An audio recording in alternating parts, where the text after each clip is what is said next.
Cyrano de Bergerac, la tirade du nez. Votre nez est grand. C'est tout? Oui. Ah non, c'est un peu court, jeune homme. On pourrait dire, oh Dieu, bien des choses en somme, en variant le ton. Par exemple, tenez, agressif. Moi, monsieur, si j'avais un tel nez, il faudrait sur le champ que je me l'amputasse. Amical.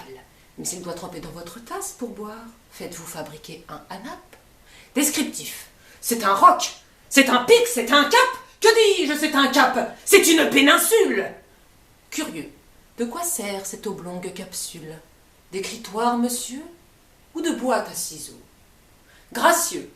Aimez-vous à ce point les oiseaux, que paternellement vous vous préoccupâtes de tendre ce perchoir à leurs petites pattes?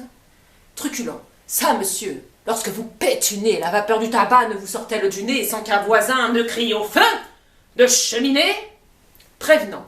Gardez-vous votre tête entraînée par ce poids de tomber en avant sur le sol. Tendre. Faites-lui faire un petit parasol, de peur que sa couleur au soleil ne se fane. Pédant. L'animal seul, monsieur, qu'Aristophane appelle hippocampe éléphanto-camélos, dut avoir sous le front tant de chair, sur tant d'os. Cavalier. Quoi, l'ami? Ce croc est à la mode. Pour pendre son chapeau, c'est vraiment très commode. Empathique. Aucun vent ne peut nez magistral, t'enrhumer tout entier, excepté le mistral. Dramatique. C'est la mer rouge quand il saigne. Admiratif. Pour un parfumeur, quelle enseigne! Lyrique. Est-ce une conque? Êtes-vous un triton? Naïf. Ce monument, quand le visite-t-on?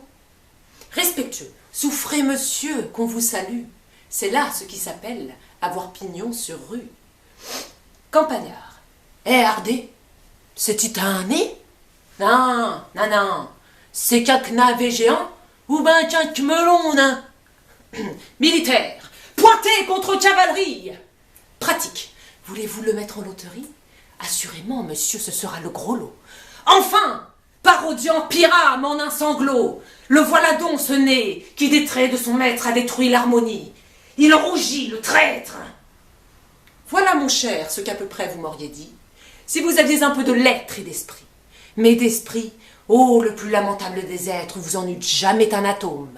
Et de lettres, vous n'en avez que les trois qui forment le mot sot.